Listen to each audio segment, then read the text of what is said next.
Welcome!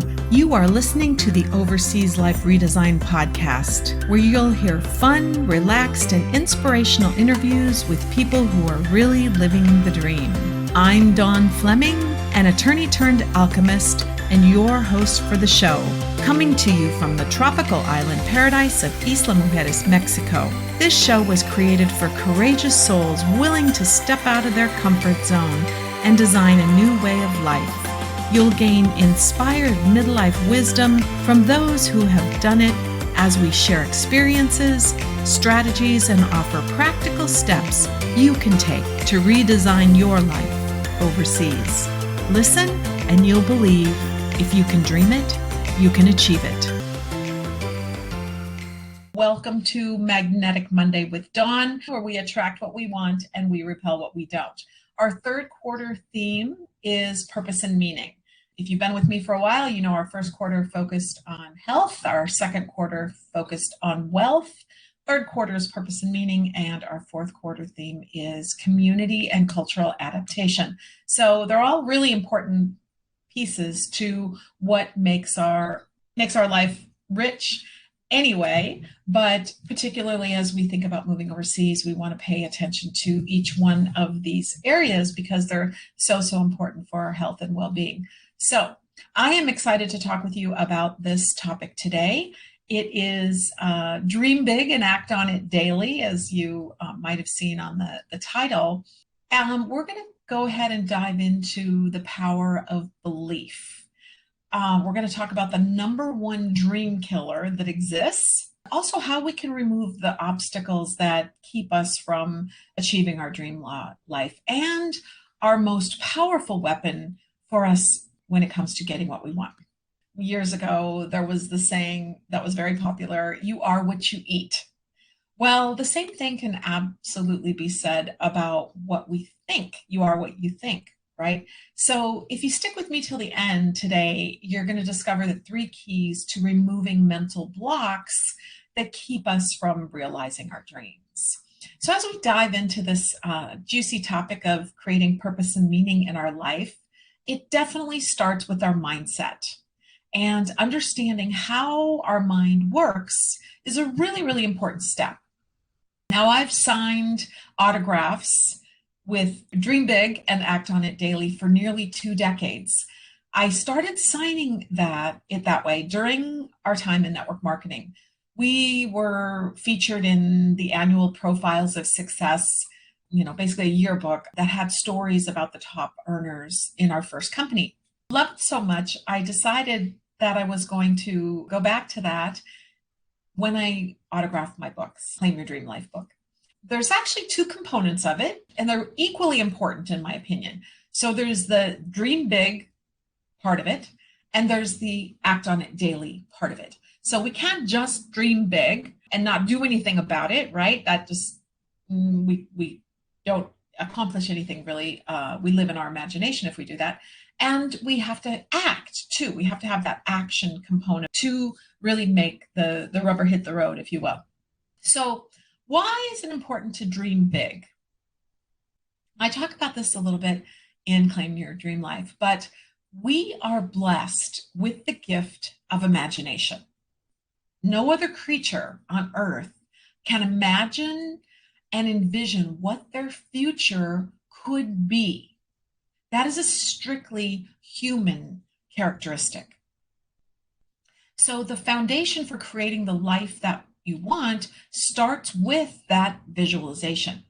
And it's our imagination that fuels your creativity and helps bring forth the things you want in your life. If you can see it in your mind's eye, you can dream it. If you can dream it, you can achieve it. But seeing it isn't enough, right? You really do have to believe that what you're seeing is a possibility for you if you want it to become your reality. So, power of belief. When you look at my book, chapter 2 starts with this quote. I love it. Whether you think you can or think you can't, you're right. And that was Henry Ford that famously said that. And I couldn't agree more. I really feel like you predetermine whether you can accomplish something or not by your thoughts. And we've got to understand how our creative mind works. Essentially, it works as a self-fulfilling prophecy. What do I mean by that? Our mind is incredibly supportive of our conclusions. So if we believe something's impossible, our mind goes to work to show us exactly why whatever it is won't work or we can't have it. Conversely, if we really believe something is possible, then our creative mind goes to work to help us find ways to make it happen. That's why it's really important to know going in, is this something that we really truly believe is possible, or do we really self-sabotage ourselves from the get-go by saying, oh, that's not possible? So how can we use this in a very practical standpoint? Because, all this philosophical stuff is great, but how in real life can we make this work in our favor? So I'm going to give you some practical steps as you apply this. First of all, remove the words impossible, can't, and not worth trying from your vocabulary, and any other words that might act as a block to getting what you want. Understand that when you use these words or even think them, you are setting off a chain reaction of thoughts that are set out to prove you right. So we have to be very careful what we think about, right? Thoughts are things. 2, be open to novel ways of doing things. Don't get, so stuck in the mud, right? Be willing to experiment, to make mistakes, and to fail, which in my view, there are no failures in life. There's only lessons, right? We just learned, we just gathered data. Thomas Edison figured out 10,000 ways the light bulb didn't work. He only needed one way to make it work. And he just kept trying until he found the right combination. Try out new approaches when you're problem solving. Avoid rigid ways of thinking, we've always done it this way, we've got to do it this way. The traditional ways of thinking have never led to breakthroughs, right? If we think about, being able to fly, to take flight, the Wright brothers, or being able to go to the moon, if you would have said, oh, no, we can't do that because we've never been able to do it before, we would never have accomplished many things that we have. Number 3, ask for help and work on improving yourself. Ask yourself and others around you that you're close to, how can I do better? How can I be better? How can I do more? Ask and then listen. And ask the universe, how can I do better? You will be shown the way. Dance with the unseen world. It will help you, it will lead you in the direction that you want to go. And when you're talking with people, you're asking these questions, really focus on asking and then listening, and really listening more than you talk, right? I talked about this before. God gave us 2 ears and 1 mouth. We want to use them proportionately. So let's turn to the second half of the equation. We talked about dream big, why it's important to dream big. And so let's turn to act on it daily. We'll be back in a moment. Isla Mujeres is a Caribbean jewel off the coast of Cancun. Castilito del Caribe warmly invites you to enjoy our spectacular oceanfront villa located in the heart of El Centro and a short walk to Playa Norte, which is ranked one of the top 10 beaches in the world.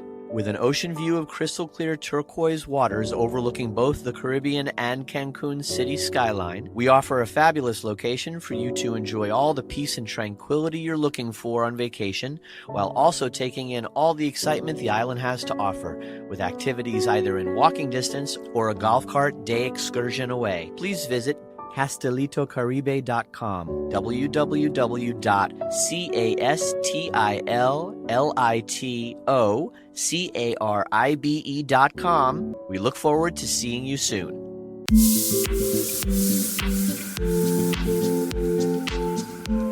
Is it time to go? Are you starving for adventure and new experiences? Ready to lower your living costs and upgrade your quality of life?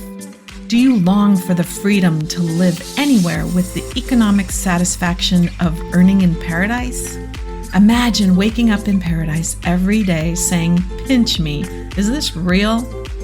You can live a happier, healthier, and more joyful life. Don't know where to start? Then grab our free Paradise Checklist to begin dreaming again and start defining your paradise. It's waiting for you at paradisechecklist.com.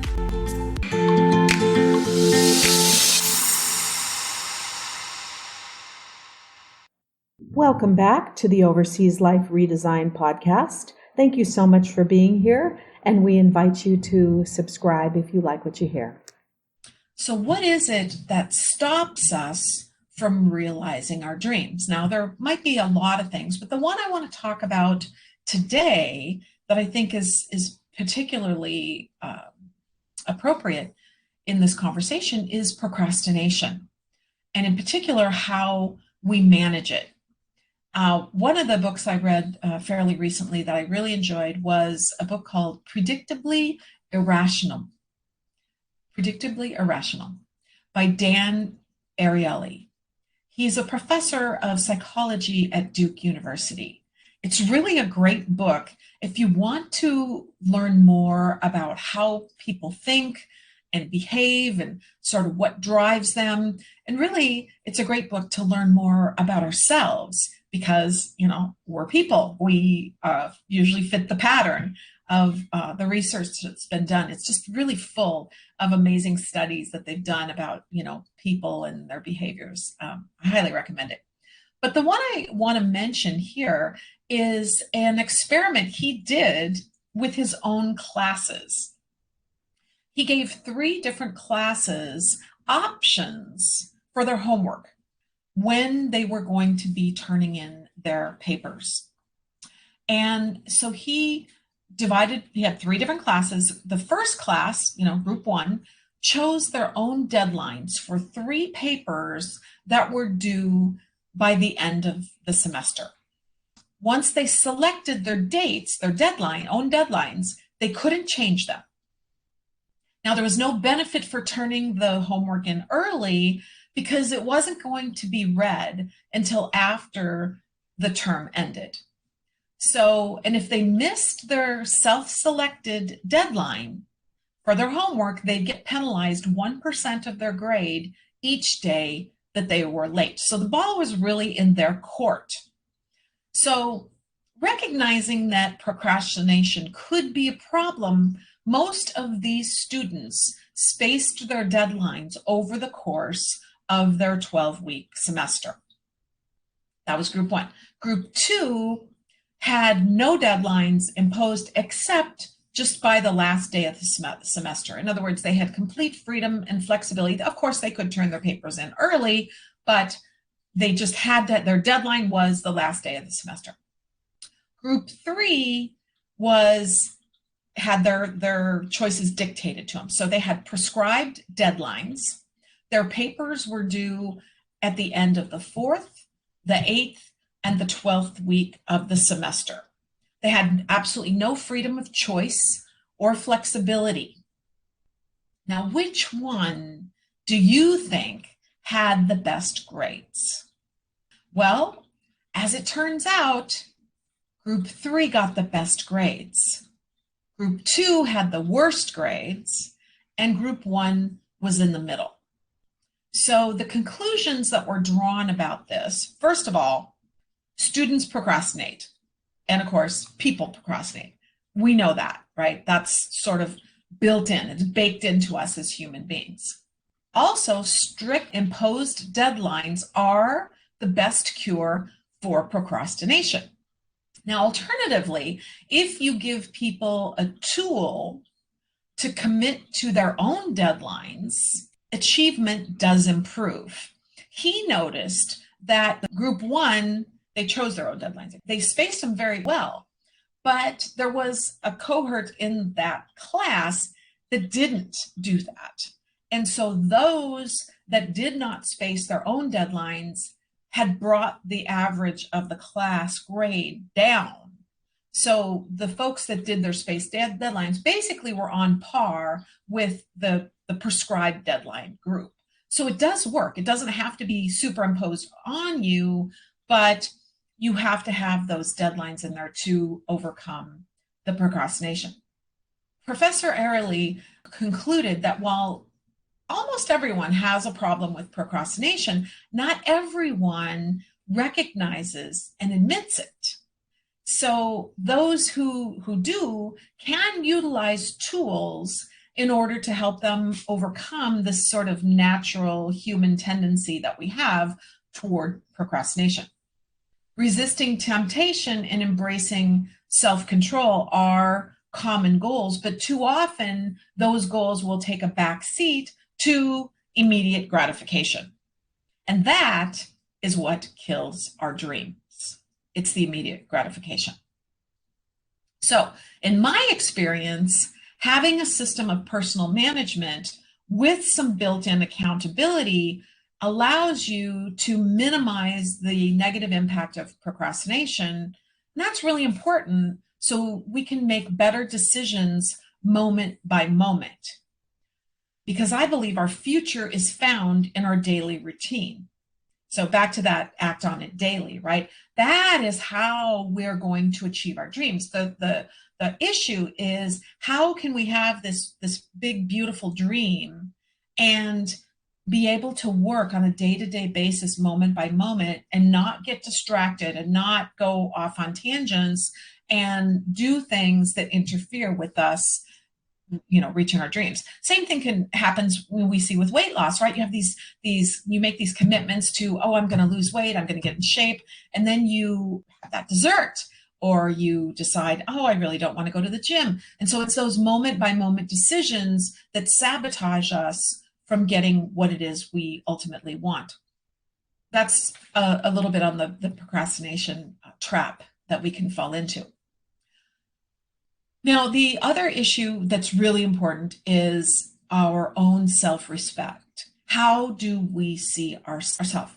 One of my mentors taught me that our life, our reality that we have, is really a room of mirrors. We see on the outside, or what we see on the outside, is merely a reflection of how we see ourselves. So if you want to change what you see in the mirror, do you try to change it in the mirror? You try to change that reflection? No, of course not. You change the image that's being reflected in the mirror. That's what has to change. So you are what you think, as I said, just like you are what you eat. So your thinking impacts your actions. How you act determines how others react to you and what you get, right? That's what shows up. So that's why our actions are so important. And, it's been said we get one chance to make a good first impression. We know appearances matter, might not be fair, but that's how we're wired as human beings. How we look on the outside definitely does impact how we feel on the inside.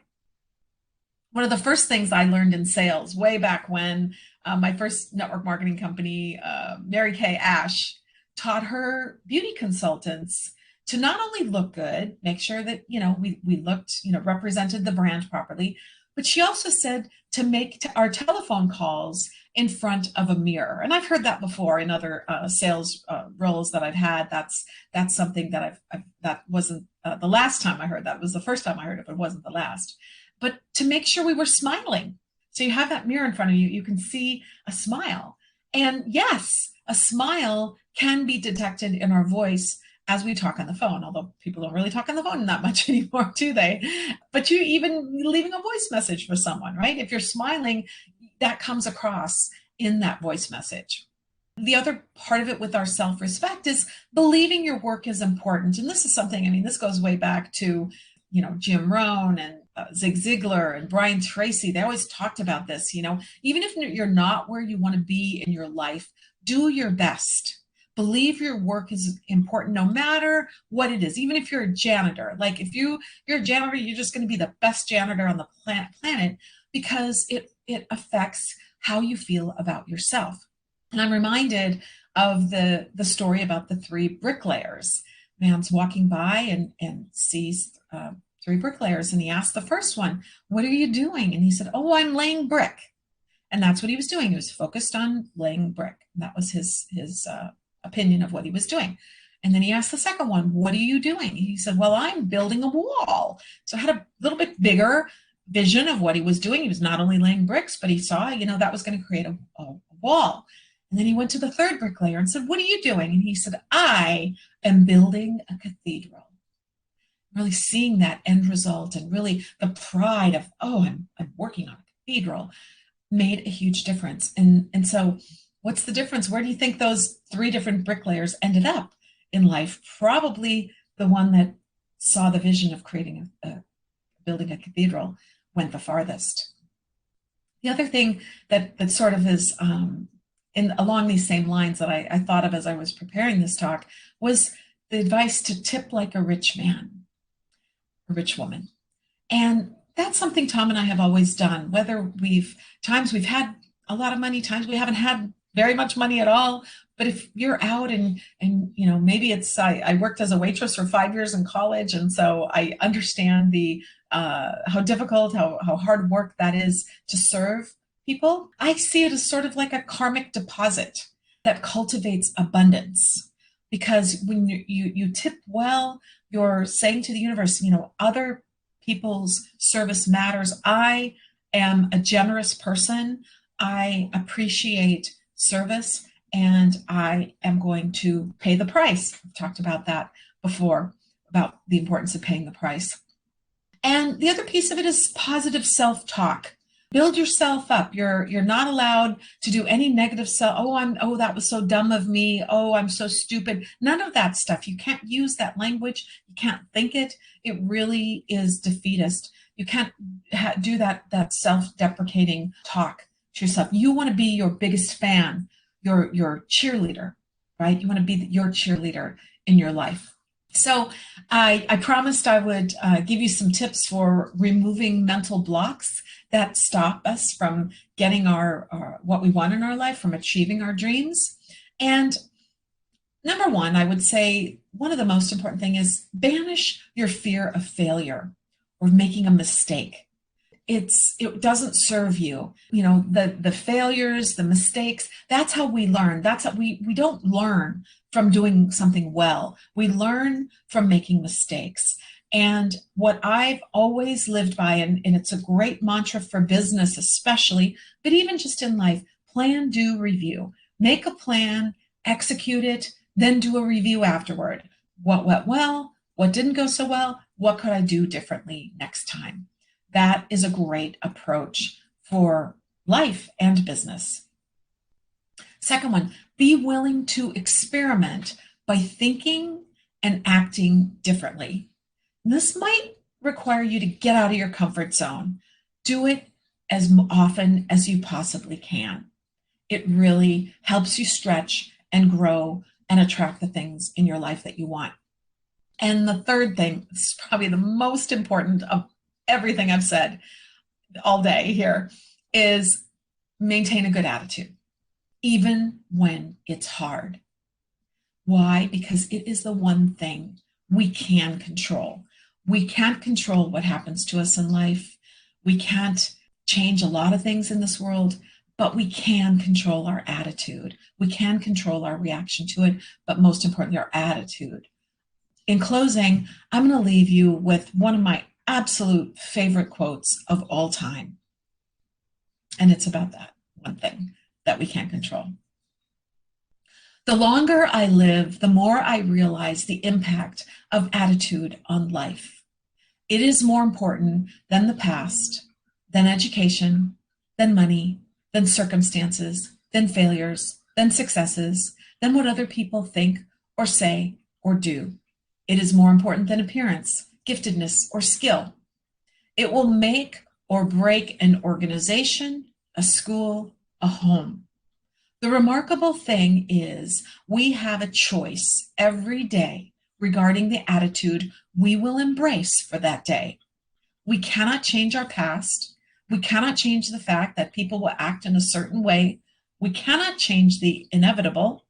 The only thing we can do is play on the one string we have, and that is our attitude. I am convinced that life is 10% what happens to me and 90% how I react to it. And so it is with you. Charles Swindoll. He's a minister in Texas. Anyway, that is my thought for today. And I'm glad you were able to join me. And I want to just mention in closing too, that on July 23rd, Saturday, July 23rd, is going to be my next free workshop. This is totally re-engineered, remastered. This is basically how to plan your overseas beta test. And it is format that's a little bit different, from 10 a.m. to 3 p.m. on a Saturday, just one day instead of spread out over several days. Thought that'd be a little bit more user-friendly for folks. And it's going to be completely interactive. This is a hands-on workshop. This isn't just me doing training. I'll do a little bit of it, but it's really all about you and helping you go through the process to determine what it is you want and what you want your overseas dream life to look like and where to go, and answering all of those questions that come up. So I hope you'll be able to join me. Just go to paradiseroadmap.com to register. Again, it's a free workshop, and I can't wait to see you there. So thanks for joining me today. This episode of the Overseas Life Redesign podcast was brought to you by our sponsors. Thanks for tuning in. Did you love this episode of the Overseas Life Redesign podcast? Then please subscribe to our show and leave us a nice review. It's very much appreciated. We also invite you to become part of our Overseas Life Redesign community on Circle, where you can join us live for these broadcasts. Visit opats.com, that's OPATS.com, for details. Thank you for listening.